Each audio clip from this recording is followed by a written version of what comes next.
Саламатсыздар ма? Бірыңғай конкурс комиссия, құрметті бірыңғай конкурс комиссия мүшелері, құрметті шақырылған азаматтар, бүгін біз бірыңғай конкурс комиссияның кезекті отырысын өткізгелі отырмыз. Күн тәртібінде Сауран ауданы әкімінің орынбасары осы мемлекеттік әкімшілік лауазымына кандидаттармен әңгімелесу өткізу. Бізде әңгімелесуге 2 кандидат жіберілген. Ондай болса, келіп отырған кандидат шақырайын. Бұл жерде 2 кандидаттың Искаков Қуаныш Ғалымжанұлы қатыспайтындығы жөнінде WhatsApp желісі арқылы жазып жіберді.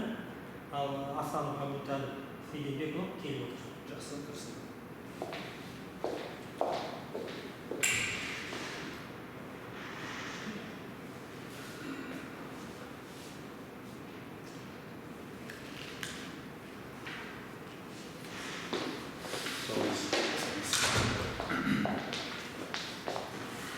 Саламатсыздар, құрметті Асанов Абутәліп Сейденбекұлы. Сауран ауданы әкімінің орынбасары лауазымына сізбен әңгімелесу өтеді.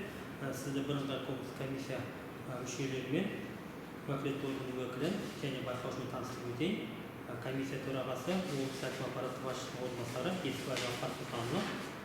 Комиссия мүшелері облыс әкімі аппараты персонал басқару қызметінің бас инспекторы Құлмахан Нұрдос Құлмаханұлы.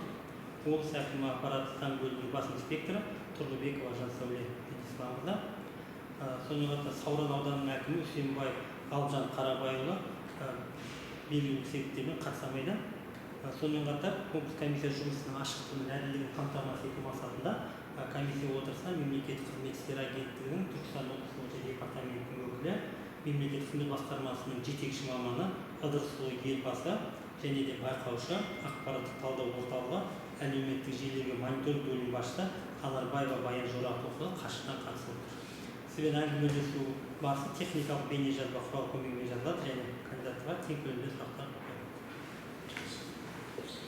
Әңгімелесу қазақша жүргізу орысша.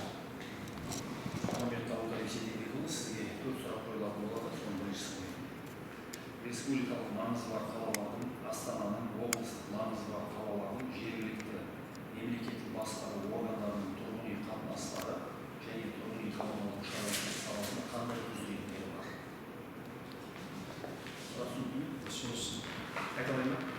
Соңғы жағынан тұрғын үй қатынастары және тұрғын үй коммуналдық шаруашылық саласында қандай құзыреттері бар? Жалпы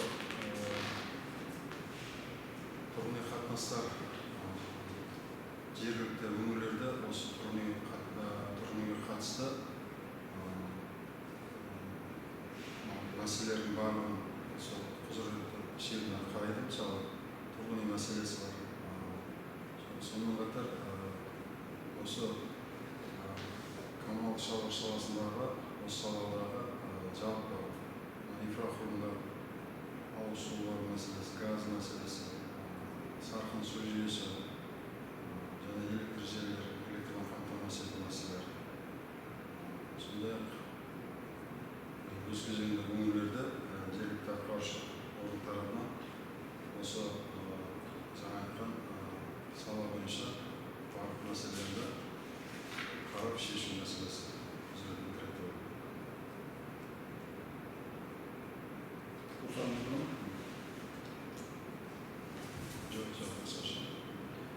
Жақсы, екінші сұрақ қойайын. Тұрғын үй коммуналдық дамудың 20-25 жылдарға арналған Нұрлы жер мемлекеттік бағдарламасына сәйкес республиканың тұрғын үй құрылысында, коммуналдық шаруашылығында және тұрғын үй қорында қандай күшті және әлсіз жақтары бар?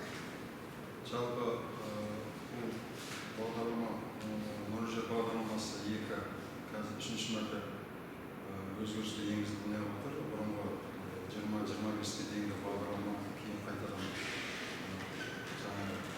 өз ішкі бағыттары мен біраз өзгерістермен қайта қабылданды. Бұл жерде Нұрлы жер бағдарламасында жалпы тұрғын үй Қазақстан Республикасының азаматтарының тұрғын үйге қолжетімділігін арттыру. Бұл жердегі ең қазіргі өзіміздің практикада осы тұрғын үй қатынастар, тұрғын үй бағдарламасына сәйкес Нұрлы жер бағдарламасындағы кейбір тұстар бар. Іс жүзінде оны көрдік. Нұрлы нұрлы жер бағдарламасын отбасы банкі арқылы іске асыру. Бұл жерде іске асыру мақсатында тұрғын үй кезегінде тұрған азаматтарға осы жинақ счеттарында депозит ашу арқылы жинақ ақша жинау алғашқы жарнасын. Сонымен қатар ең нұрлы жер бағдарламасының саясаты осы жергілікті өңірлерде тұрғын үй кезегінде тұрған азаматтардың санын азайту. Ал өз кезегінде бұл тұрғын үй нұрлы жер бағдарламасына сәйкес бұл кезекте тұрған азаматтардың көбісінің табысы жеткіліксіз және төлем қабілеті болмауына байланысты бұл түпкілікті тұрғын үй кезегінде тұрған азаматтардың баспанамен қамту мәселесін 100% шешуге қол жетімсіз. Біз енді өз деңгейімізде ұсыныстар бердім, алғашқы жағынан алып тастау үшін. Тұрғындарға жаңа айтқан әлеуметтік жағынан аз қамтылған отбасыларға соның кезекте тұрған жөн. Сондықтан бірінші кезекте алғашқы жағынан соны алып тастау мәселесі. Тұрғындар өз кезегінде олар табысы аз болуына байланысты алғашқы жағынан жинап мүмкіншіліктер жоқ көрінеді. Осы мәселенің көп жерде біз бетпе-бетте кем тұстары осы.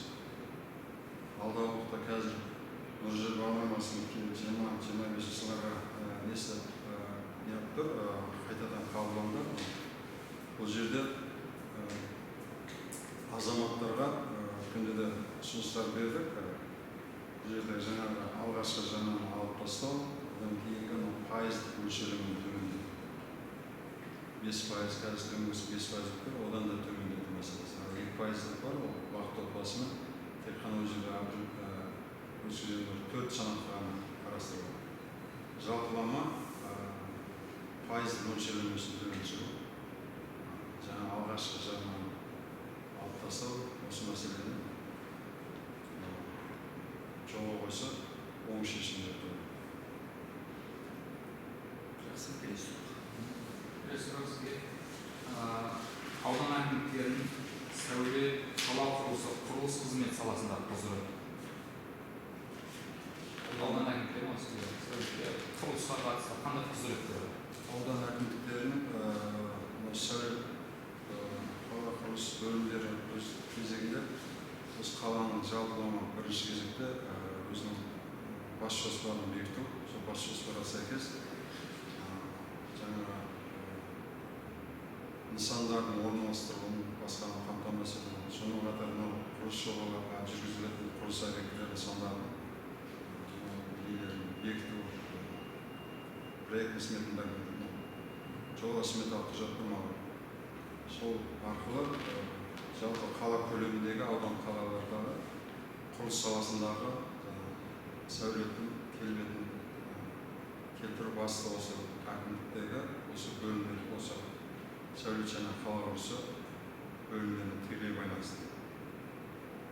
Сондықтан бірінші кезекте айттым, бас жоспарды бекітіп, сол бас жоспарға сәйкес кезең-кезеңмен жұмыстарды атқару.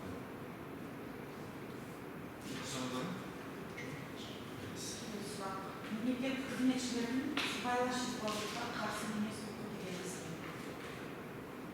Жалпы мемлекеттік қызмет атқарып отырған қызметкерлер осы мемлекеттің саясатын жүргізумен қатар жаңағы әділет мінезімен өзінің айналасындағы халыққа дейміз ғой, қызмет көрсетіп отырған халық. Соған өзінің этикалық өзінің ұстамдылығын көрсете білу, киім киісі, жүріс-тұрысы, сөйлеу, мәнері деген сияқты. Соның бәрін барынша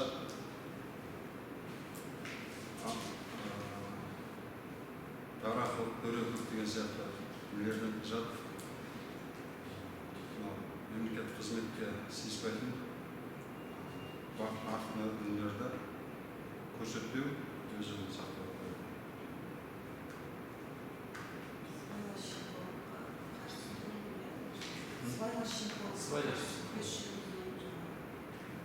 Сыбайлас жемқорлыққа қарсы күрес бойынша бұл жерде өзіне қойған міндеттемелерді Бұл қазір қойып отырған осы сұрақтың ішіндегі бұл қосымша сұрақ емес. сыбайлас жемқорлыққа қарсы күрес бойынша осы мемлекеттік қызметті атқарып отырған қызметкерлер өзінің лауазымдық міндеттемелеріне сәйкес жұмыстарды атқарып, басқа жаңағыдай айтқандай сыбайласқа жол бермеу, егер болған жағдайда оны дер кезінде хабарлау, оны алдын ала кесу, сондай мақсаттарды, сондайларды принцип ұстап жұмыс жасайды.